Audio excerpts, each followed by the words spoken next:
Hey everybody, hope you're doing well. This is Willie. Thank you for clicking on today's video. Today we're going to go over a little Udyr for you. We recently cracked into Masters. If you guys know anything about me, I used to be a Challenger player back in the day. I just came back to streaming.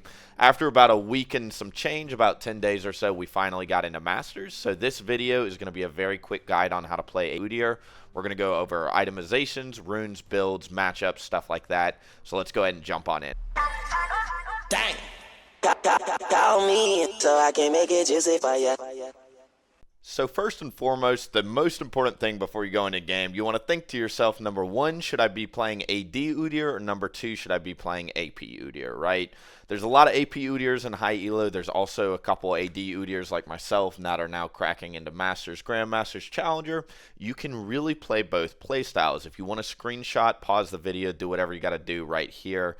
But this is my guide to essentially knowing which to pick into the right matchup. If you know anything about me, I prefer playing AD Udyr where I can.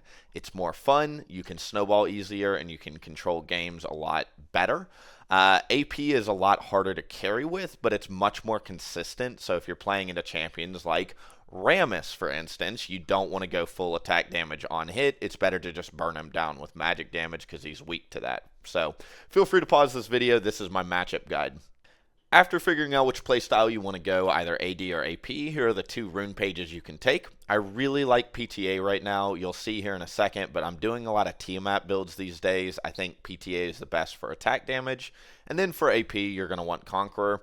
The only other difference is I swap over this one minor rune, so on attack damage, I tend to opt for the attack speed, and then on AP, I prefer the raw damage there. Additionally, now that you've also picked your right skill order, here's how to actually put your points into your abilities. It's pretty straightforward. Whenever you're playing attack damage, you're going to want to max Q first with your E second. Reason being is since you're building damage, it's better to be faster, so that way you can weave in and out of fights. Whenever you go AP, it's the exact opposite. You're going to max R first, and then you're actually going to max W second. Reason being is your turtle shield scales off of AP and max health. So it makes a lot of sense if you're building AP to just go ahead and max R and W. In terms of itemization, as you can see, we've got a lot of items here. Feel free to pause this video, screenshot it, snipping tool if you ever want to use this just as a guide before you go into your game. But if you're going AD, the standard build up in the top left is my preferred build. I usually don't finish out Titanic Hydra except until after I get Steric. So what it's going to look like is you're going to get a Tiamat on your first back.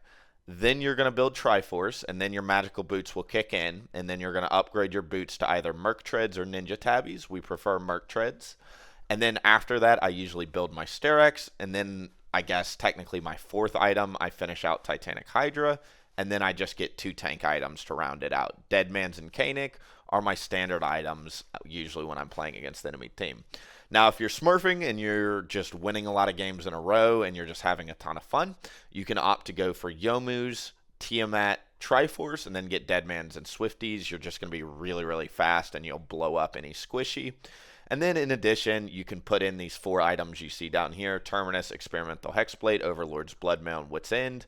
These can be plugged in wherever you guys want. They work in any build, so just substitute any of these items up here. For AP, it's pretty straightforward. You're going to be building full tank. Just follow this guide. Essentially, you build Liandry's first no matter what. Usually, you build Frozen Heart second, and then Jack Show. And then after that, it's Flex Tank. But of course, if they've got AD heavy teams, you can go Thornmail before you get your Jack Show. Same for AP. You can get a second MR item before you start stacking on Jack Show and all that good stuff. Alright, so this next segment I kind of want to talk about early game, and I also want to talk about what your level 1 priorities are. So here's how to actually play the champ, right? So level 1, no matter what, you're going to want to walk up and put a ward on the enemy raptors, and then I strongly recommend starting red side. So obviously if you're on the red side of the map, just flip this, try and get a ward right here, level 1, and then you're going to start up here. This is my preferred clear path for a couple reasons. There are two things you can do. So if you start red and you see that the enemy jungle doesn't start raptors or they're red, then you can just do a full clear. So I usually do my red, and then we're going to do Krugs, raptors, wolves, blue, grump, and that's going to get us level 4, and we're going to go look to either get crab or gank. The other clear path you can do, if you see them start raptors, if they're a farm champ, the best thing you can do is actually you're going to do your red buff. You're going to walk straight over and take the blue buff. you're going to do Gromp, and then you're going to look to gank whatever side lane you're at. Of course, if you're on red side, it's the exact opposite. Start your red, go over to blue, Gromp, try and gank top if you can.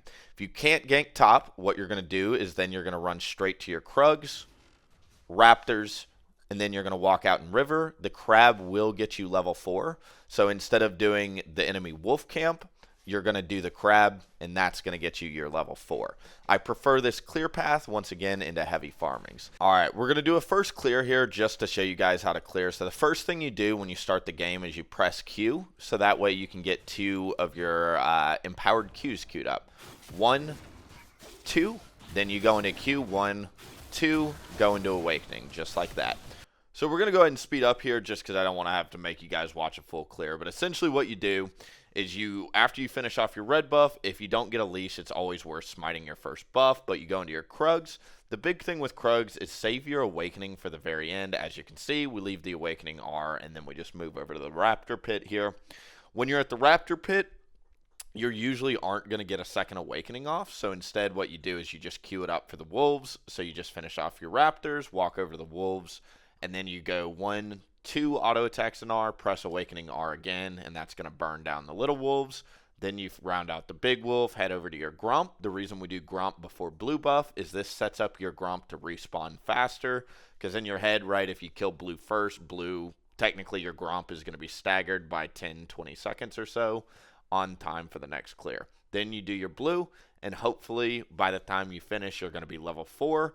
You'll be walking out in the river. You should aim to do your first clear in under 3 minutes and 10 seconds every game if possible. Now, once you get to the mid game, depending on which playstyle of Udyr you are, there are a couple different things you want. So number one, if you're playing AD Udyr, you want to farm until you get 1200 gold, go back to base, get Tiamat, and then essentially you just walk around the map and take as much farm, as many objectives, get as many ganks off as you can in the next 10 minutes. You really don't want to go back to base, except when you have enough gold for Triforce components. If you're playing AP Udyr, you're either going to go back to base at 900 or 1300 gold, because those are the components for your first item, Liandry's.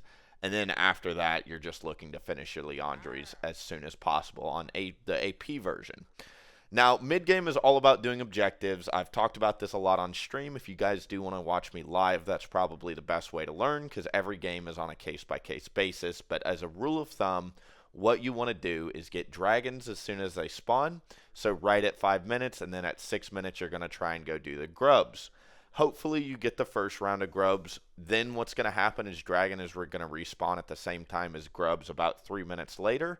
And what you have to decide is whether or not to go for second dragon or second round of grubs. What you don't know is it's actually intentional that we're trying to get grubs and dragons to respawn at the same time, because if the enemy jungler has to decide, that forces them into the river, and hopefully you can try and 1v1 and kill them. If they don't come out in the river, you should try and prioritize the second round of grubs first. So in other words, if you have the opportunity to get 6 stack of grubs, you should choose that over contesting a second dragon. After you get the grubs off the map, go get the second dragon, and then from there, look to try and gank as much as you can. With grubs, Triforce components, or AP components, you can just melt turret plates. So your goal as the jungler at this point is to try and get turret plates, whether that means gank, push in, and get the plate, or for instance, if you see the enemy mid laner go bot, kill your bot lane, instead of flaming your bot side, just run mid and take turret plates mid, right? By the time the enemy mid laner shows back up, you'll have gotten an extra 300 gold or so. That's how to play the mid game. As you transition into the 18-20 minute mark, more of the quote-unquote late game, it's so funny because when I first started playing League of Legends, games were 45-minute long. These days, games are usually only 25 to 30 minutes, so late game really is that 20 to 30 minute window. During this phase of the game, you're essentially looking to either peel your ADC if you're playing AP, or flash one-shot the enemy carry. I don't prefer split pushing on Udyr because I think split push is a weak overall strategy. Team fighting is just stronger these days.